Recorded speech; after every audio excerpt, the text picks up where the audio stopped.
Amis de la poésie, bonjour et bienvenue dans ce vlog où nous nous situons à Vernon, entre Paris et Rouen, pour faire très simple et vraiment parce que je suis très mauvais en géographie. Aujourd'hui on parle du Sony SEL1635 f2.8 Golden Master 2 qui est sorti il n'y a pas si longtemps que ça et qui est un objectif dont je rêvais depuis très longtemps. Sony a annoncé un 1635 f2.8 il y a 6 ans de ça, 7 ans de ça, c'était le premier du nom. Le deuxième est sorti, il est réellement amélioré pour les personnes qui font de la vidéo.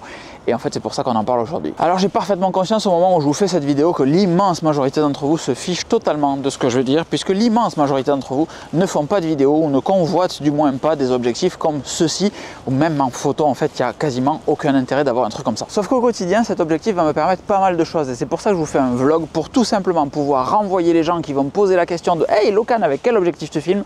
vers cette vidéo et cet article qui se trouve sur locan.jp. Un des très gros avantages de cet objectif, c'est le fait qu'il soit à 16-35 et qu'il me permette de filmer du coup avec la stabilisation à bout de bras comme je le fais maintenant. Ça, c'est un truc que je ne peux pas faire avec le 24-70 2.8 qui était un Sigma très bon, que j'ai toujours, très compétent, qui me convient parfaitement, mais pour filmer avec le Sony, ça ne marche pas parce que déjà l'objectif est super lourd. Et en fait, à bout de bras, ça fait très mal. En plus du 24 avec un facteur de crop, puisque quand on filme en stabilisé comme maintenant, l'appareil photo va zoomer légèrement dans l'image pour pouvoir restabiliser à l'intérieur de l'image globale. Donc on passe de 24 mm à 35 mm. Et là, je passe des 16 mm à 24 mm à peu près. Vous voyez Oran derrière moi, deux grosses différences sur ce nouvel objectif. Le fait qu'il soit plus court de 1 cm et le fait qu'il ait gagné 130 grammes par rapport à la génération 1 du 16-35.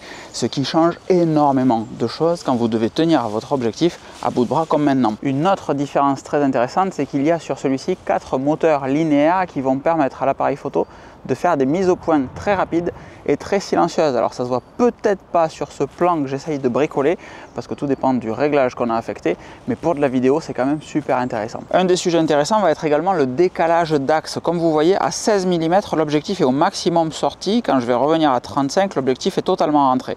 Chargé, déchargé. Donc ça bouge peu, mais surtout le poids, le centre de gravité de l'objectif varie peu, ce qui veut dire que quand vous allez le mettre sur un stabilisateur, un gimbal, un Ronin ou ce que vous voulez, le poids de votre appareil photo va peu varier entre l'avant et l'arrière en fonction de la sortie ou pas de l'objectif. Ça, pour les gens sérieux en vidéo, donc c'est pas mon cas, ça change beaucoup de choses et c'est réellement important. Mais de manière générale, il y a la qualité de l'optique en elle-même. Cette version 2.8 Mark II, et c'est le dernier objectif de la Sainte Trinité, le 24-70 2.8, le 70-200 2.8, ne restait que le 16-35 2.8, c'est maintenant fait et toute cette génération de Mark II est prévue pour les nouveaux gros capteurs très exigeants. Sur les A7R Mark IV, A7R Mark V, on arrive avec des 61 millions de pixels et il faut un verre très pur, très propre qui va permettre tout simplement aux 61 millions de pixels de s'exprimer. Et ensuite on a la distance de mise au point de cet objectif qui est de 22 cm à toutes les focales, 22 cm à 35 mm,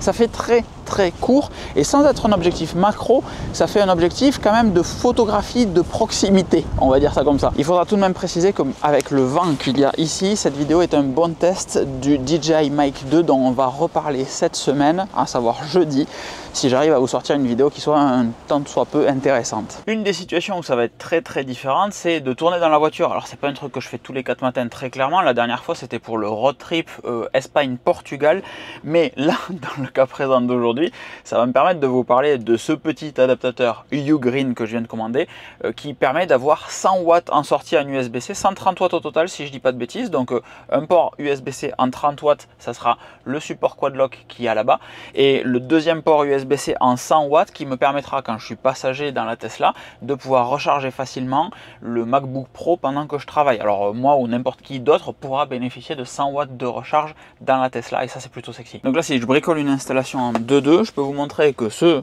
petit câble va venir remplacer, ce petit adaptateur va venir remplacer, je sais même pas ce que c'était, un Anker que j'avais précédemment qui me permettait d'avoir en sortie 60 watts tout de même, c'était cool, mais en fait avec les usages modernes c'est plus assez, donc on va venir brancher comme ceci le 100 watts à la place qui vient dans la partie allume-cigare et qui s'allume de mille feux. Et on va se faire un petit test rapide avec le micro ici parce que moi je vais absolument dans l'autre direction et j'avais prévu à la base de mettre ce câble là qui est un câble Ugreen en Power Delivery 3.1 donc il peut aller jusqu'à 240 watts, de mettre ce câble dans la Tesla.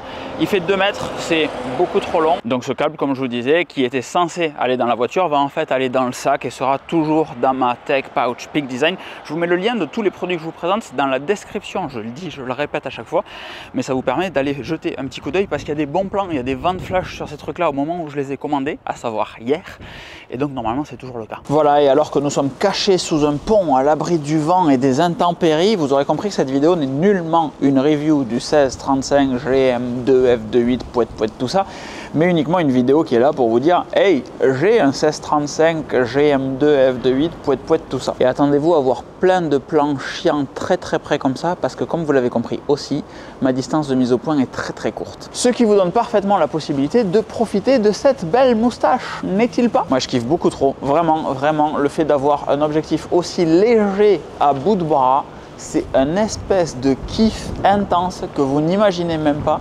Et ça me permet de faire des trucs totalement nuls comme ça, voilà. Bref, réellement, je m'éclate. Mais comment que c'est que qu'est-ce qu'on fait pour acheter un objectif à 2700 balles? Parce que c'est hors de prix ce machin. C'est tout simplement que l'immense majorité de mes photos sont shootées entre 24 et 40. Quand j'ai mon 24-70, l'immense majorité de mes photos sont shootées entre 24 et 40. Et je me rends compte que souvent, j'aimerais avoir un petit peu plus large que 24, mais qu'aller au-delà de 40, ça me manque, enfin je le fais très peu. Donc sur les photos de Los Angeles, typiquement, je vais dans Lightroom et je regarde un petit peu tout ça.